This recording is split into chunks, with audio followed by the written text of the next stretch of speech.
कुछ कहानियां वक्त के पन्नों पर सिर्फ लिखी नहीं जाती, वो हमारे दिमाग में एक छाप छोड़ जाती है। वो ऐसा छाप छोड़ती है जो हमें हर पल याद आती है। अटैक ऑन टाइटन सिर्फ एक एनीमे नहीं, ये एक ऐसी कहानी है जो खत्म होने के बाद भी एक गहरा इम्पैक्ट हमारे दिमाग में छोड़ जाती है।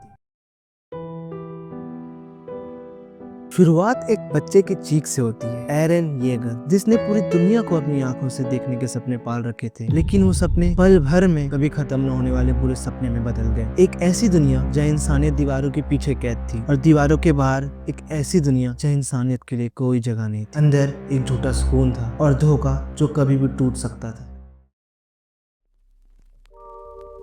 अटैक ऑन टाइटन ने हमें एक सच दिखाया कि कभी कभी फ्रीडम सिर्फ एक शब्द नहीं होता, वो एक आग है जो कभी नहीं बुझती, एक पैशन जो हर हद पार कर जाती है, एक जुनून जो इंसान को कुछ भी करने पर मजबूर कर सकती है। और अजीब बात तो ये है कि वो आजादी कभी कभी एक ऐसा बोझ बन जाती है जो खुद में एक कर्ज की तरह है।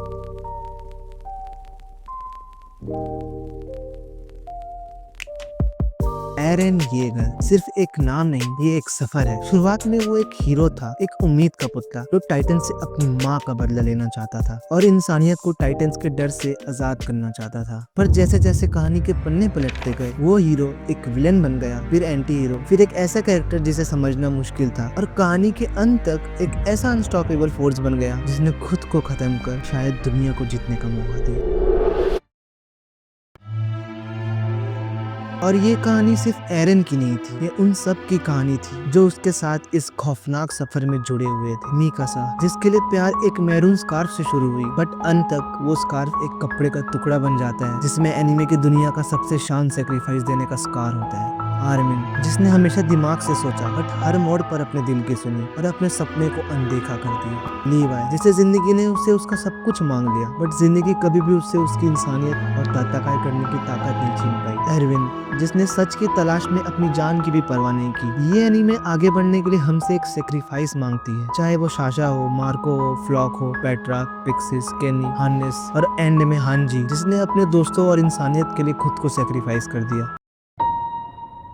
अटैक ऑन टाइटन ने हमारे आंखों के सामने से पर्दे हटा दिए। उसने हमें दिखाया कि दुनिया उतनी सीधी नहीं है जितनी हम सोचते हैं। यहाँ सिर्फ अच्छे और बुरे लोग नहीं होते, ये दुनिया तो ग्रे है, या फिर किसी में काला रंग ज्यादा या किसी में सफेद। राइनर और बर्टोल्ट शुरुआत में जो दुश्मन थे, लेकिन वो भी तो बस प्यादे थे किसी और के खेल में। उनकी भी अपनी कहानी थी, अपनी मजबूरी थी, अपना दर्द था।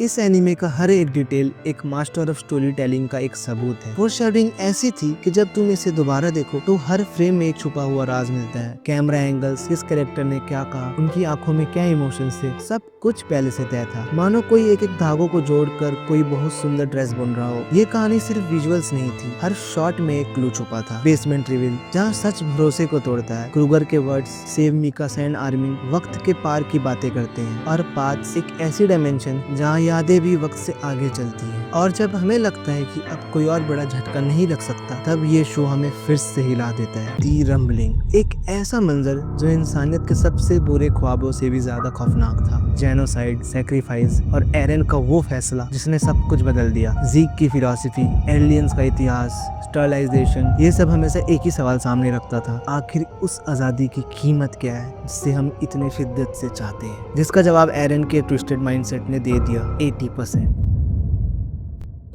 बैकग्राउंड म्यूजिक, वो सिर्फ कोई धुन नहीं थी, वो हमारे दिल की आवाज बन जाती है। जब एशेस ऑन फायर बजता है तो ऐसा लगता है दुनिया सच में जल रही हो, और जब साइलेंट हो जाता है तो सिर्फ एक कैरेक्टर की सांस सुनाई देती है, और वो साइलेंस सबसे बड़ा स्क्रीम होती है। एओटी एक ऐसा शो है जिसने साइलेंस को इतनी खूबसूरती से यूज किया। जैसे राइनर और बर्टोल्ट का प्लॉट ट्विस्ट, हमें शो ने पहले ही हिंट दे दिया था कि राइनर और बर्टोल्ट ही आर्मर और कोलोसल टाइटन है, फिर भी उनका रेवलेशन हम पे इतना इम्पैक्ट करता है। और जब एरन का असली सच पता चलता है कि उसने ही ग्रीशा को उकसाया था, और जब साशा मरती है, गाबी गिल्ट में होती है, तो हम समझते हैं ये कहानी मॉन्स्टर्स की नहीं, ह्यूमंस की थी। ये शो सिर्फ बड़े बड़े टाइटन्स से लड़ाई की नहीं थी, ये तो इंसानियत की लड़ाई इंसानियत से थी। अपने अंदर के शैतानों से, अपने डर से, अपनी कमजोरियों से, ये चॉइसेस की लड़ाई थी। ये शिंजो और ससागे करने की कहानी थी। हर मोड़ पर सही और गलत चुनने की कोशिश थी, और कभी कभी ये प्यार और फर्ज के बीच ही एक ऐसी जंग थी जिसमें जाने कितने रिश्ते मिट गए। जब मिकासा एरन का सर गोद में रखती है और उसे अलविदा कहती है, तो वो पल मानो एक ट्रेजिक येट ब्यूटीफुल स्टोरी बन जाती है। थी। हाँ, इसका अंत सबको पसंद नहीं आया। कुछ लोगों ने कहा कि एरन को जिंदा रहना चाहिए था, कि उसने जो किया वो गलत था। कुछ ने कहा कि ये अल्टीमेट ट्रेजेडी थी, एक ऐसा अंत जो इस कहानी की गहराई को और बढ़ा देता है। लेकिन एक बात सच है, इस एनीमे ने हमारे दिल में एक ऐसी खास जगह बना ली है जिसे शायद ही कोई और एनीमे कभी भर पाए। अटैक ऑन टाइटन सिर्फ एक एनिमे शो नहीं था, ये एक इमोशन था, एक रिवॉल्यूशन था स्टोरी टेलिंग की दुनिया में। ये एक ऐसी स्टोरी थी जिसमें हर एक लाइन पेन से लिखी गई थी और हर एक इमोशन सच्चाई से। और जब आखिरी बार एरन अपनी आंखें बंद करता है तो ऐसा लगता है जैसे हमने अपना कोई एक दोस्त खो दिया और बदले में एक ऐसी याद मिली हो जो हमारे साथ हमेशा रहेगी। ये कहानी अब खत्म हो गई है, पर इसका गहरा असर हमारे दिल पर हमेशा के लिए रह जाएगा।